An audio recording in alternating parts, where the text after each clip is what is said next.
Hey dads. Okay, so you're getting used to the new parent thing and have a flight booked with your new baby. If you watched our other video with tips on booking flights, I hope you're mentally and physically prepared to have a great trip. Now, it's time for the next step, thinking about what to pack. Do you remember the days when you only had to think about your own needs and could fit a week's clothes into a carry-on size bag? In this video, we'll share some tips and best practices to help you be more confident that you're packing smartly without breaking the bank or your back. Stick around to the end of this video because we're going to share a bonus tip for keeping it all organized.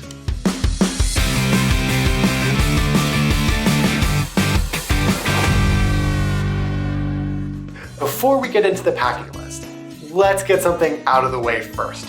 For those of us used to business travel and the carry-on only or die mindset, this is a completely different ballgame. Especially for the first baby trip, my suggestion is to get comfortable with the fact that you're most likely going to be checking luggage. Strollers and car seats can be checked free though, so you do get a break there.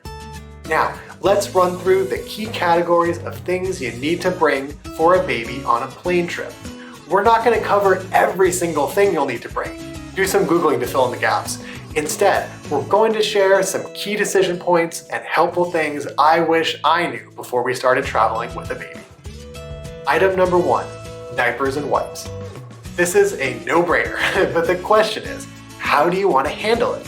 One option is to pack a smaller day's worth in a carry-on and either buy or have diapers delivered when you reach your destination. This can work well if you've got a rental car and need to pick up other essentials anyway. But if you're taking more of a city trip, it could be a bit more of a hassle. Option B is to pack all the diapers you'll need for the trip in your luggage.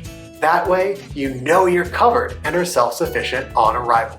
Either way can work, so consider which is best for you. Bonus tip, if you go the pack for the trip route, you'll have some empty space in your suitcase on the way home for souvenirs.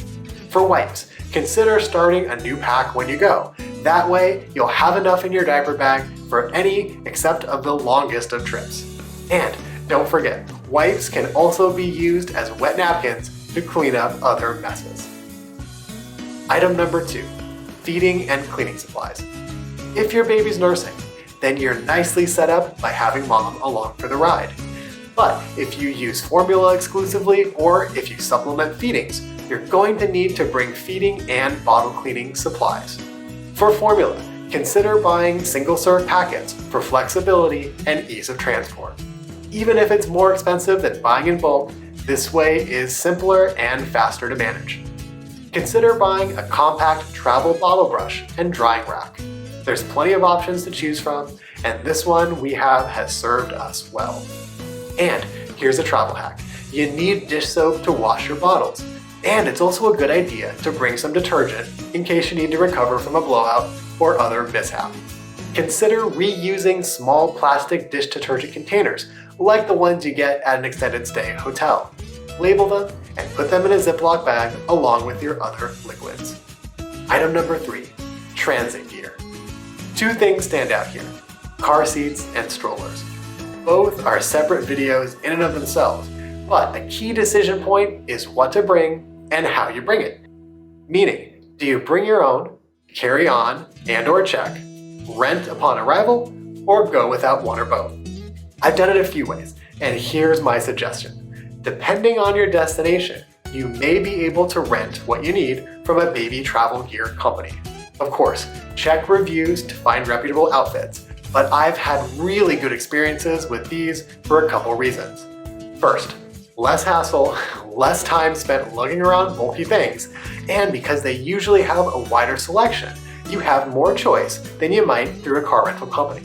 For example, when I went to Disney World, I was able to rent essentially the same stroller we have at home, and it was delivered straight to the bellhop stand at my hotel. Could not have been simpler. For car seats, first thing is to consider if you need one at all. For our very first trip with a baby, we considered the destination and went to a city with train transit where the seat wasn't needed.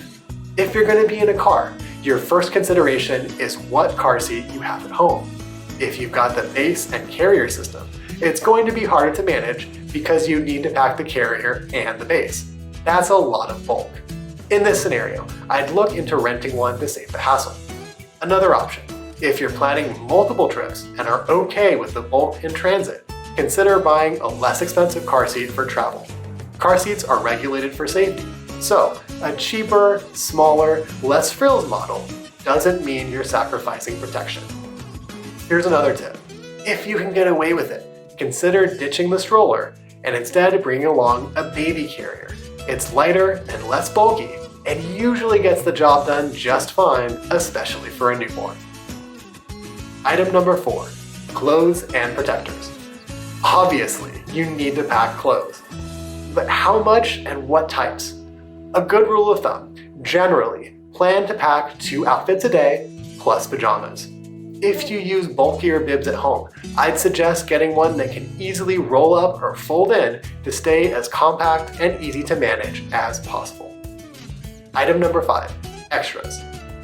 There are some inexpensive things and creative ideas I've learned through the years that can make the trip better. Here's a couple you may not be thinking of as you finish out your packing list. An inexpensive LED nightlight like this is compact and will make it easier to see if you're trying to navigate a dark room and sleeping baby. Definitely bring along a waterproof bag for dirty laundry or separating messy clothes. Doesn't need to be fancy or even a laundry bag at all. A simple large Ziploc will do. Manage your packing list. I use the Reminder app in iOS, but any checklist style app will do. This way, we maintain a master packing list and can simply check things off for each trip that we think we'll need. For instance, if we're going somewhere warm, pack the baby sunscreen. If it's winter, leave it home. The list has evolved as our kids have gotten older to meet their changing needs. You can bring a dedicated white noise machine, but if space is tight, you could fall back on a phone or tablet app. Keep in mind though, that you may lose the use of the device overnight if it needs to stay on the app. Well, that's it for now. Since you're ready and packed, the only next step is to get ready to navigate the travel itself. We'll cover that in its own video. Until then, here's to all you great dads out there.